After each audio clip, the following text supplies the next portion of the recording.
Welcome to this episode of the SME Europe Podcast. We are here together with the board members of SME Europe. We have Eva Maydell, we have Aura Salla, our co-chairs in the SME Circle, Marion Walsmann and Niels Flemming Hansen. Very good to have you here. Thanks for having us. So we are trying to be a very strong voice for SMEs around Europe.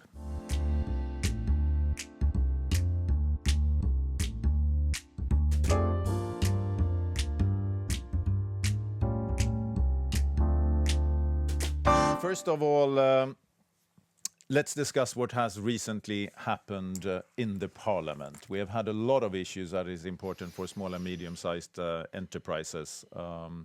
Anyone would like to dive into, for example, the omnibus package or the competitiveness compass? Marion, maybe? Yes, of course. Thank you, Jörgen. You mentioned the competitive compass. What is it?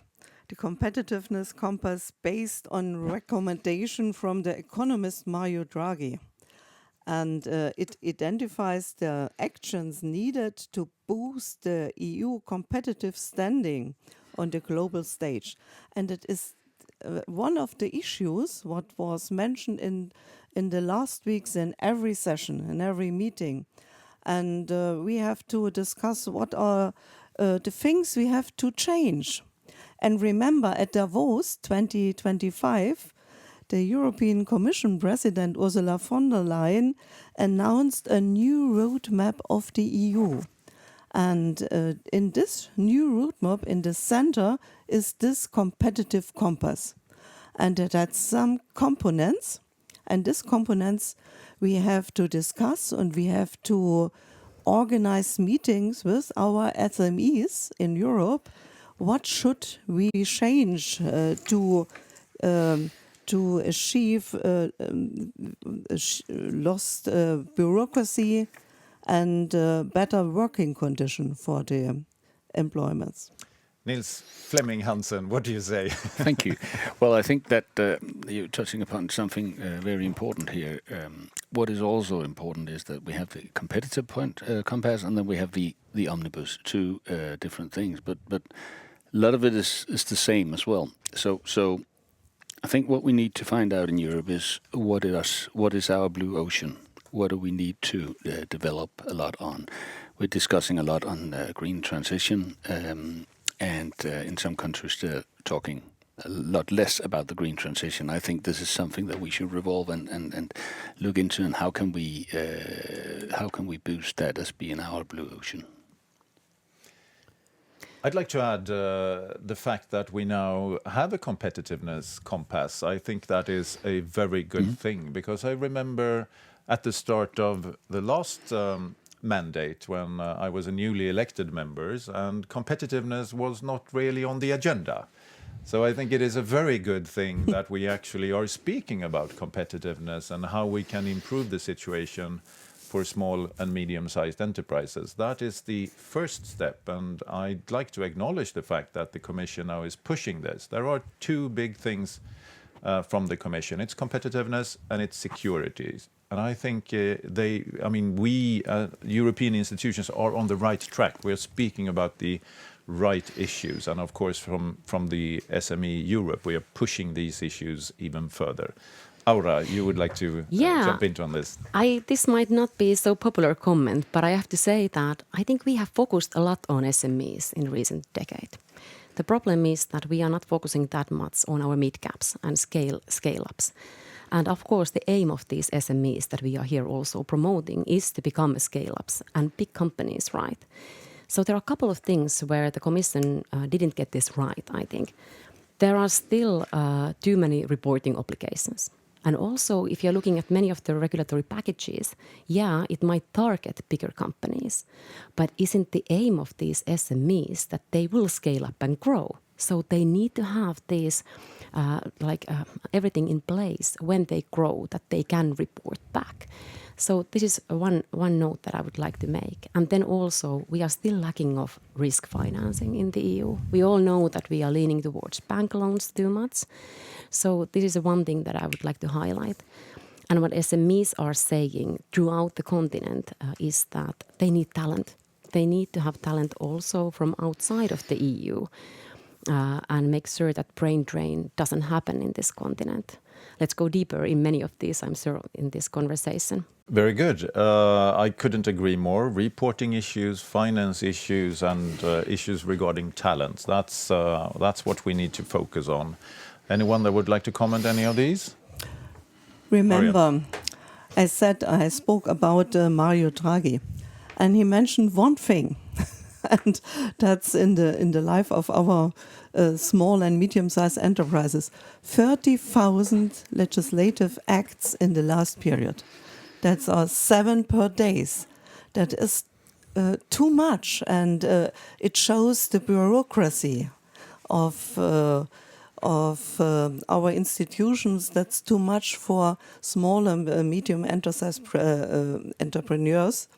And if you look in our practice, some of the, or most of the small and medium-sized enterprises are between 10 and 50 workers, and I think we have this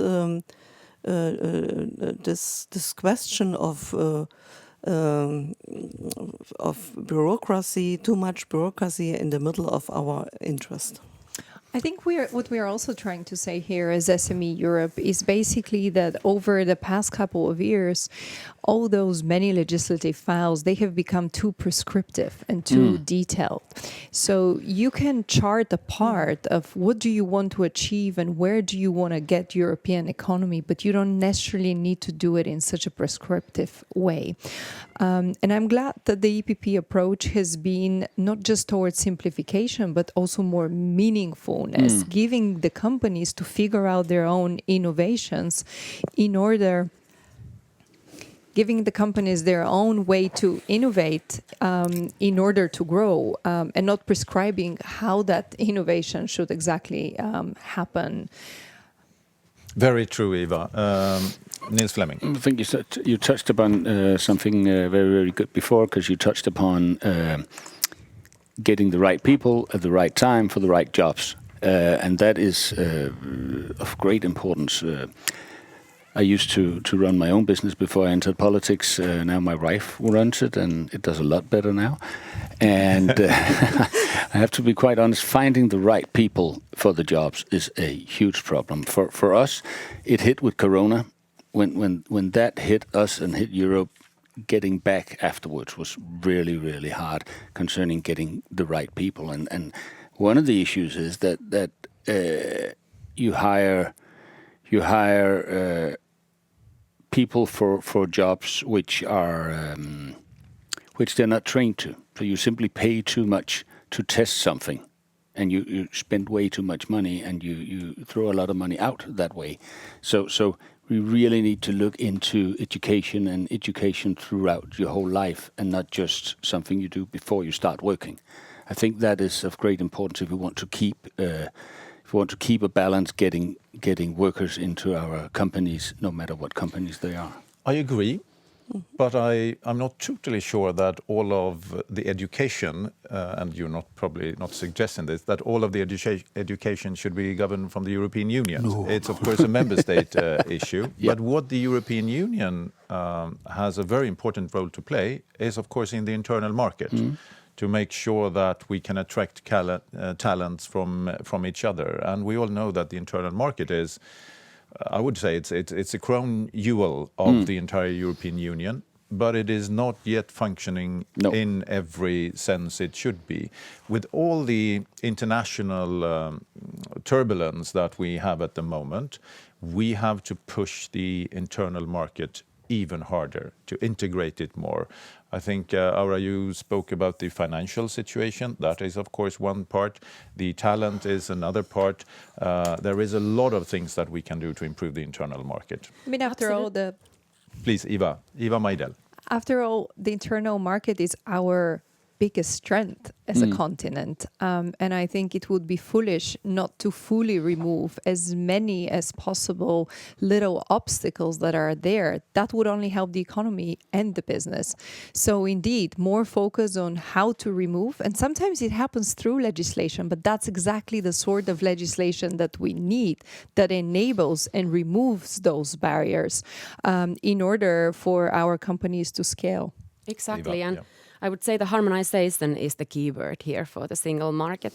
And also, I'm looking forward to Commission's proposal on this 28 regime, which means that companies can enter to this market. However, I am worried how they will balance it, because some of these decisions will require unanimous decision making if they are asking on labor law or, harmonizing some of the taxation, so that will be difficult. However, when there is a will, there is a way, right? So looking forward to seeing how our SMEs can grow quicker in the whole market. Very good, Aura. And, we from EPP, we have pushed the one in, one out principle. We now have it, actually. It was quite a fight with the Commission, but now they are working with the one in, one out principle, which is excellent. What we have promised our voters is that we should now push for the one in, two out principle. And of course, listeners might know this or not, but it's about the cost for businesses, basically. You calculate the cost for a new piece of legislation, and that's the one in, that's a cost for businesses. But with the one in, one out principle, the Commission proposes to cut back the same amount, one in, one out. It will be cost neutral for the business when it comes to administrative burden.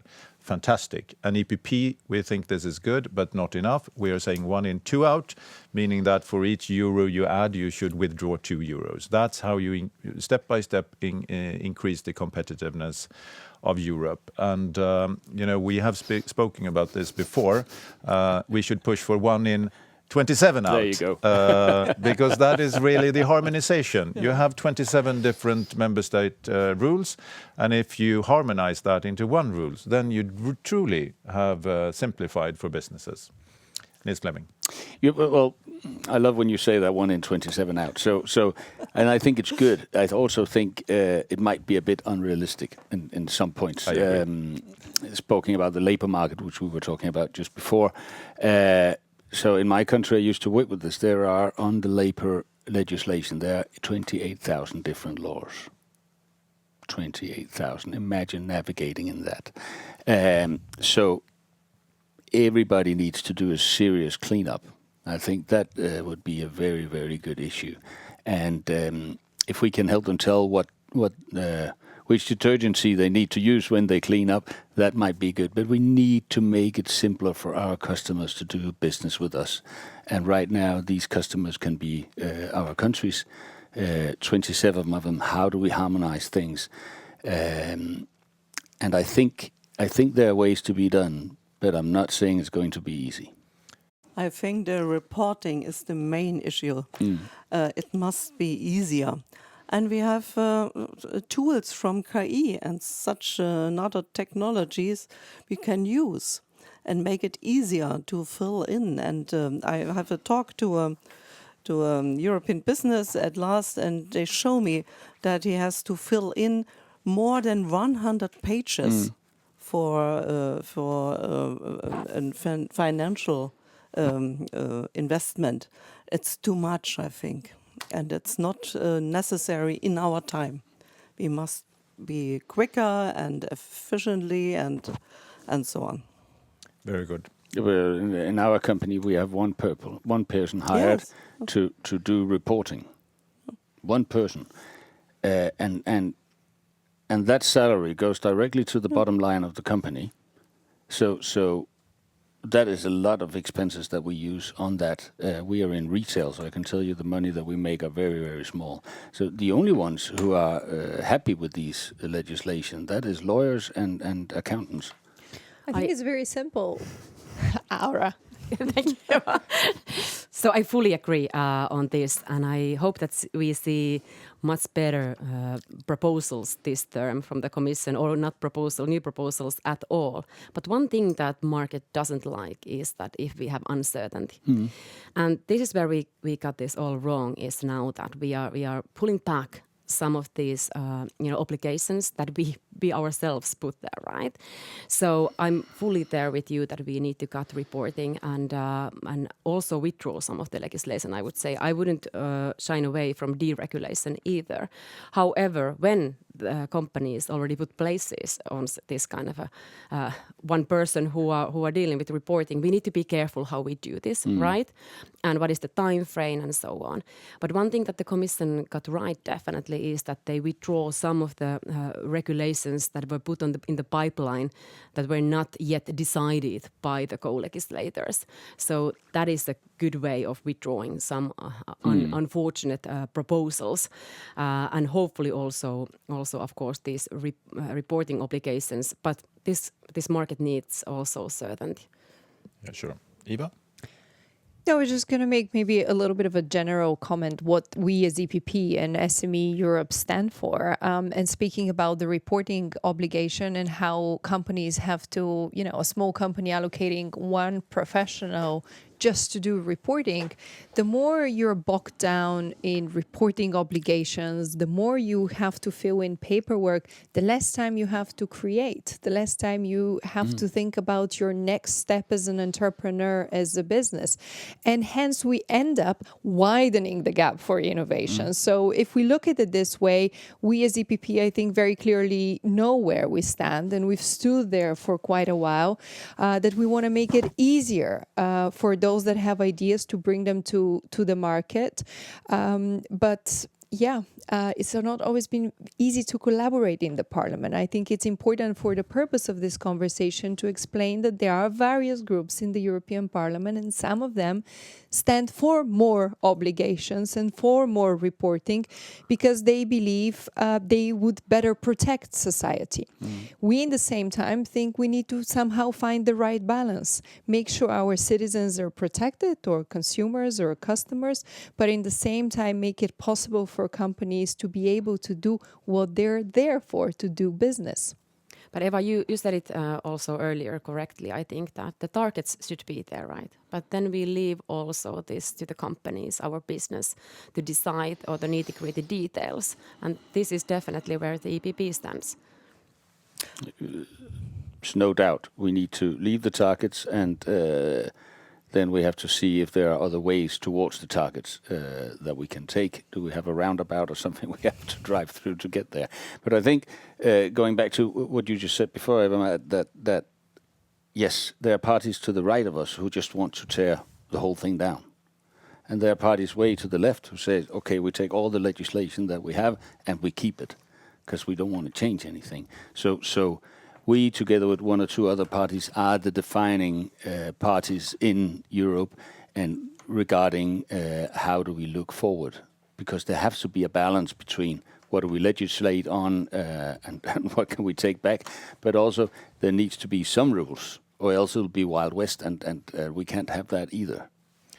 Very good. So from SME Europe, we are pushing an agenda that will facilitate things for SMEs, and we are going to do a reality check on some pieces of legislation. But the goals for emissions, it stands basically. That's probably the message here. Okay, that was a bit of a segment on the on issues in the Parliament recently, but there has happened things outside the Parliament as well. We have had the Davos meeting, we have had the Munich Security Conference, and there is a lot of issues regarding the relationship the European Union has with the United States after Trump came back in the administration. What do you say about the current situation? Eva, you were in Davos. What's on your mind from that? I meetings? think, first of all, I think that in Europe we understand the shifts and the times have changed.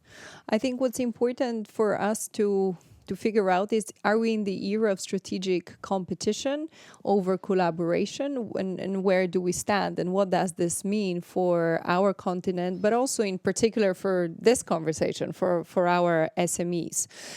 These are certainly, I think we're living through some tectonic shifts in global politics, but also when it comes to technologies as well, which is a topic that I work primarily within the industry committee.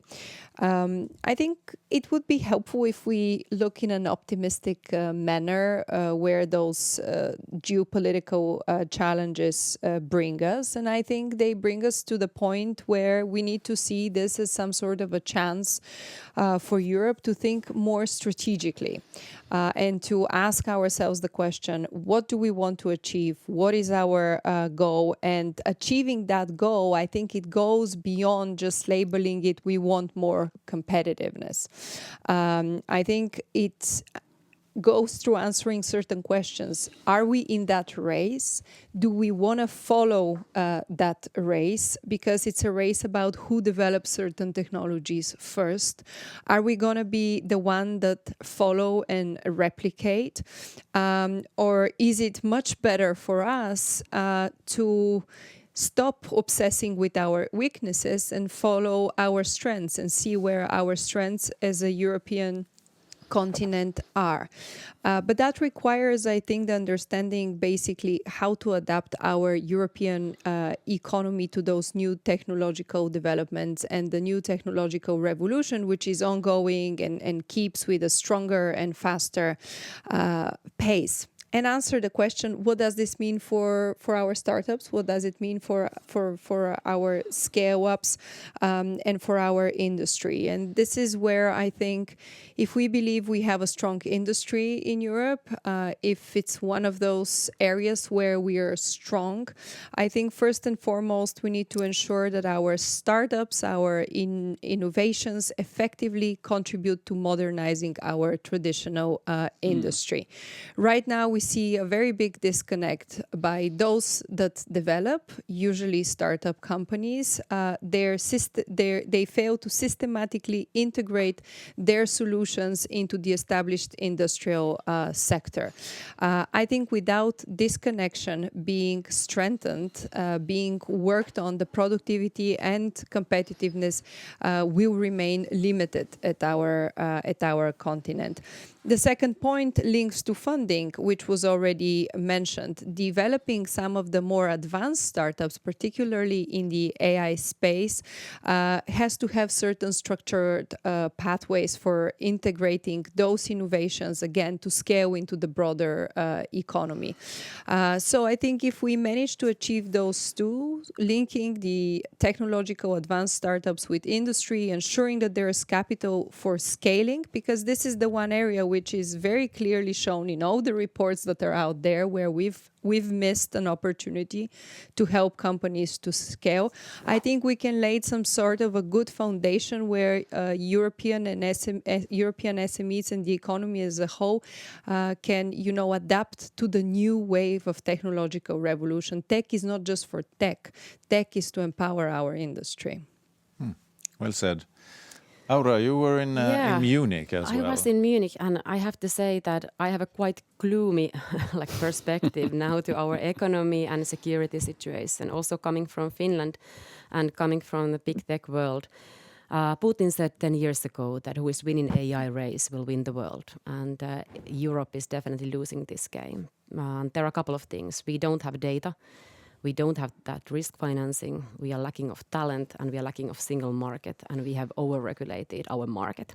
And that's why I'm also entering to politics this term, because I really want to change this, and I think SME Europe is in the right path here also.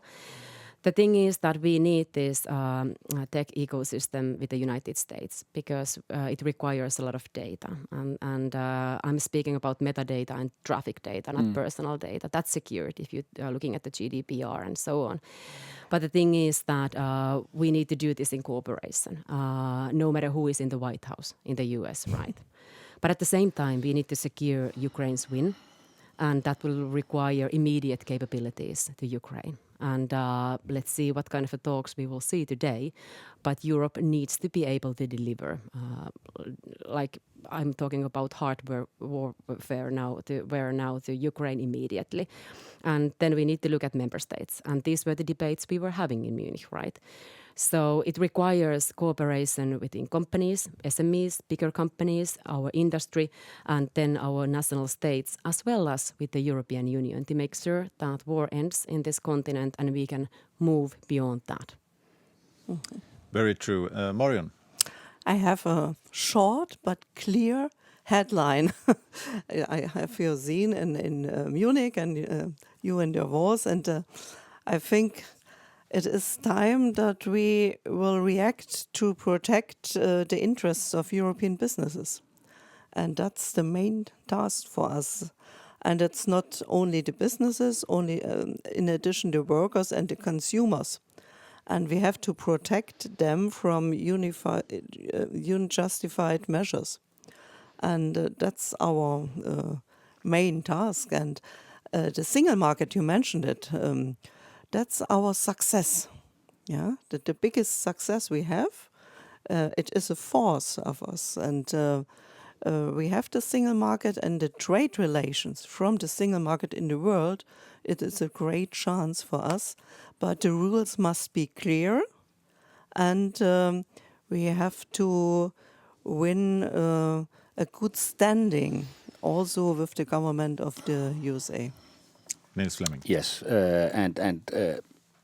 there are a couple of things here. If you look towards European economy, and if you look at the economy in the Nordic countries, it's good. The economy in the Nordic countries is good, and it's been good for a long time, and you can equal it to the US economy and see how it grows. The reason it grows is that in the Nordic countries, we had the balls, we dared to take chances, we dared to invest.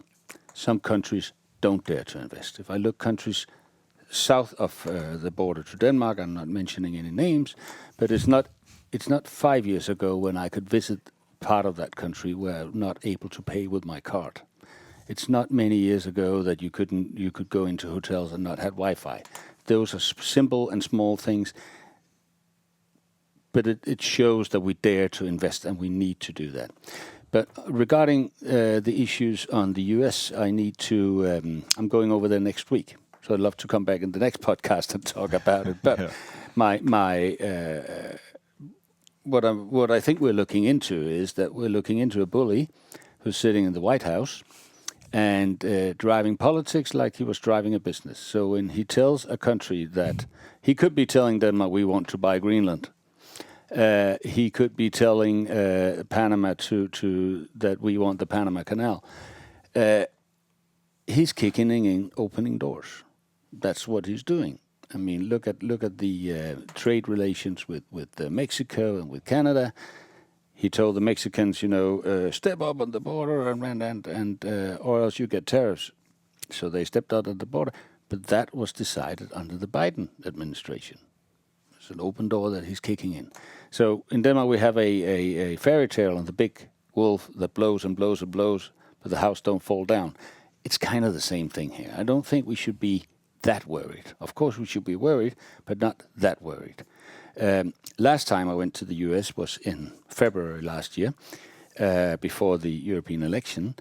And back then, and when Trump was in house last time, I was in Danish politics, and the institution worked. The cooperations between the institutions in Europe and in the US, it worked fine.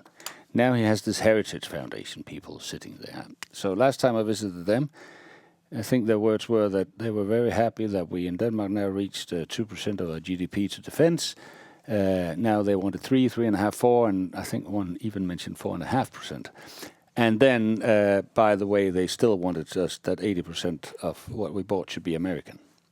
So that is the big issue here for the next years, because we will ramp up our GDP towards the military. We need that, and every country in Europe needs that. Will we buy more American?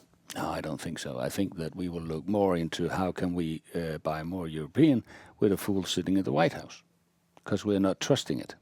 And I think that is one of the things that the way to go. But I would love to discuss that next time, because coming back from their meeting with the government and the opposition, the think tanks, and for all the young people in the universities, then we have more of a clear idea of what is going on over there.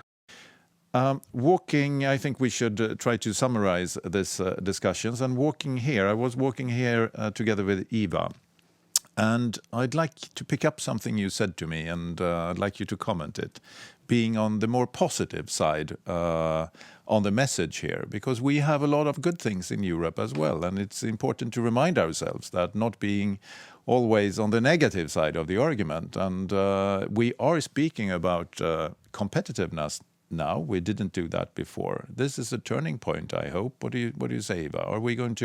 Do we have a lot of strength in Europe, and can we build on that? I mean, absolutely. And I think we need to be projecting that confidence. I kind of currently feel there's one narrative, and because it's loud, clear, it's there to stay for 4 years. We've been shining out of the spotlight into showing what our strengths are.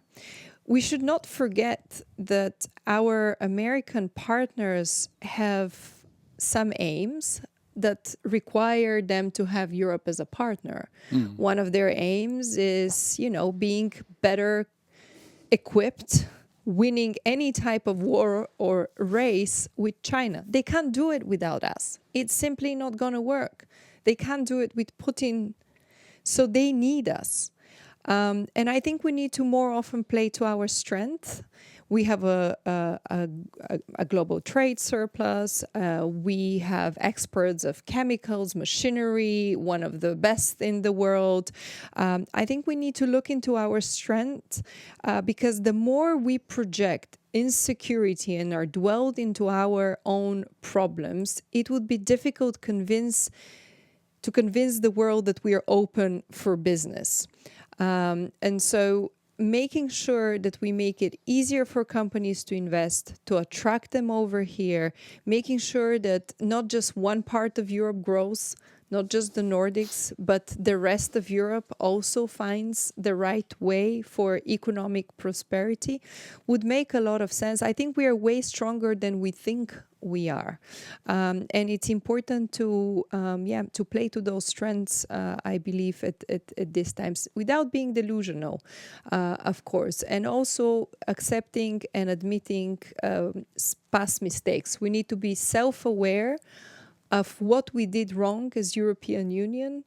Only by admitting that, we are able to chart a path that makes sense for our businesses. So I would like to see that self-awareness for the Commission in order for all of us to trust that we are in safe hands. So I wish luck to the Commission to be able to deliver on these high expectations. And by the way, I think they're a little bit too high. I think we should also have expectations from member states because Europe used to be about the bigger picture and big topics. We want to take it out of the nitty-gritty, but it would go only through accepting that we did few things wrong.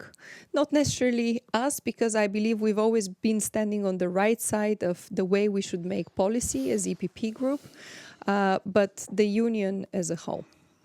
Aura, you're positive. Yeah, I'm trying to find something positive. No, I would like to say that I hope that Trump realizes that much bigger word is trade and free trade, because this is something that we need. And I know where the US stands right now, but still I see them as our Western ally. And we need to see them as like that because they are part of NATO. And let's be honest, we need them in Ukraine right now. So we need to find the way forward right now. In Europe, we have great engineering work. We have great manufacturing. Let's not forget that. We have really hungry, young, small companies that wants to scale up and grow. And that's why we are here to make their path easier. I also see the value of European Investment Bank and Investment Fund. And now with the new Invest AI fund, for example, that it's trying to leverage private financing to our companies who are developing this high tech. So there are good things, definitely. So let's us keep positive attitude now. Very good. Marion, do you want to come in? Yes, I think it's necessary that the member states learn to stay close together in these times.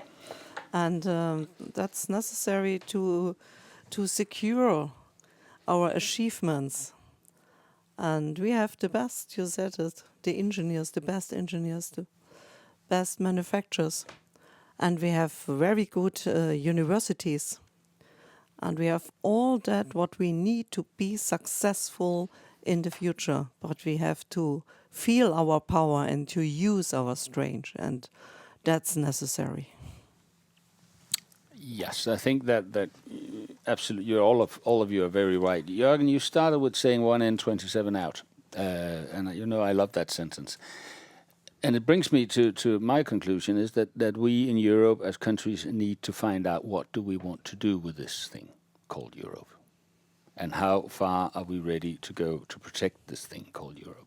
Because right now we are 27 individual countries who do some work together.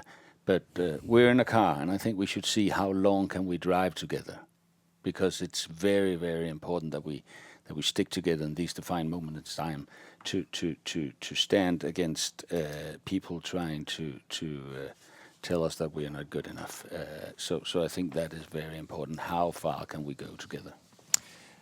Excellent, colleagues. This was the first episode of the SME Europe's podcast. We ended on a positive note. We have to stay united within the European Union. And of course, we, Friends of SME, have to stay united as well to work for facilitating the situation for small and medium-sized enterprises. So thank you very much, Eva Maydell, Aura Salla, Marion Walsmann, and Niels Flemming Hansen.